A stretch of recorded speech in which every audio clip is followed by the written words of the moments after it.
Have you ever thought someone you love deeply didn't love you anymore? Hello my sweet viewers, welcome to my channel.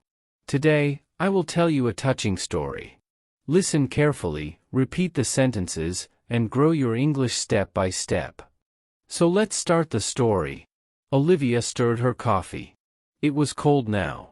She sat at the kitchen table and looked out the window. Rain was falling, sliding down the glass. It was another Tuesday. Another quiet house. Mark, her husband, had left early, before sunrise. His side of the bed was cold and untouched, just like most mornings. Olivia knew he would come home late again, smelling like his office and acting tired. My bad husband, she whispered to herself. Mark was not cruel. He never shouted at her. He never hurt her. But he was not really there either. He felt like a ghost in the house. Last month was their 5th wedding anniversary. Mark forgot. When Olivia cried and asked him about it, he only said one word, work. The kitchen faucet was still leaking because Mark never fixed it, even when she asked him many times. When they had dinner together, he barely spoke. He only looked at his phone and gave short answers. Olivia felt invisible. She felt like a stranger living in the same house. She did not feel like a wife anymore. The love between them seemed dead. Only loneliness was left. She had tried to talk to him. She had begged him to tell her what was wrong. One time, she even screamed at him. Every time, Mark just looked tired and said, "I'm just tired, Olivia. Work is crazy." Her best friend, Anna, gave her some advice. "Maybe he is cheating," Anna said. "Or maybe he is hiding something. Men don't change like this for no reason." Olivia shook her head. She trusted Mark. She never wanted to spy on him. But lately, her trust felt weak. The thought of leaving him was always in her mind. One evening, after another silent dinner, Mark went to his study and closed the door. Olivia sat alone, feeling sad and angry. She opened her laptop. She typed, "How to deal with a distant husband." Then she typed, "Signs of a bad marriage." Her eyes filled with tears as she read the words on the screen. She heard Mark's footsteps. He came out of the study and walked to the living room. He fell on the sofa and let out a heavy sigh. His face looked pale and tired. His phone slipped from his hand to the floor. Olivia stared at him. She felt both angry and sorry for him.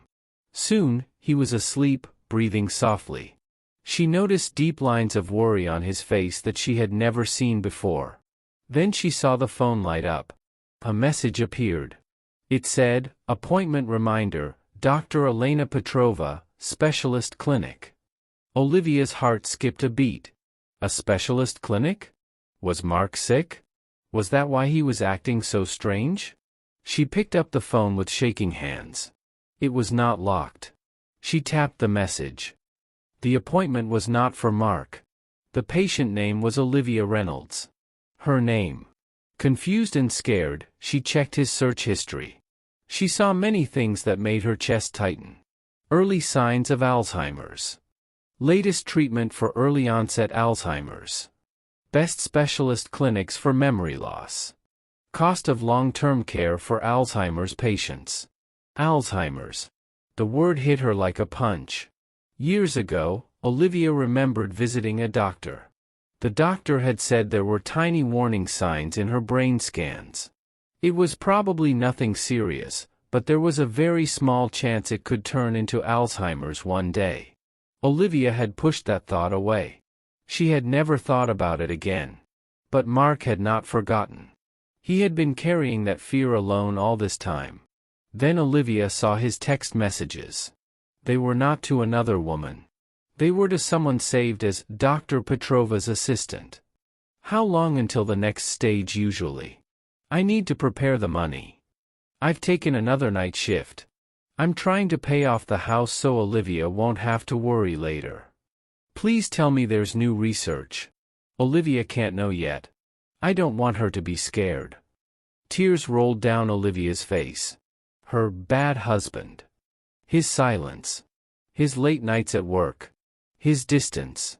It was not because he didn't care. It was because he cared too much. He wasn't ignoring her. He was protecting her, trying to save her future. He had been carrying a heavy secret, all alone, to keep her safe from fear. Olivia looked at him sleeping on the sofa. His face was pale, covered in sweat. This was not a bad husband. This was a man who loved her so much that he was breaking himself to protect her. Olivia dropped to her knees beside the sofa and touched his hand. Mark's eyes opened slowly. He saw her tear-streaked face. He saw his phone in her hand. His eyes filled with fear and sadness. "Olivia," he whispered, his voice shaking. "I was going to tell you. When the time was right. I just didn't want you to worry." Olivia shook her head as she cried. "Oh, Mark," she said, hugging him tightly.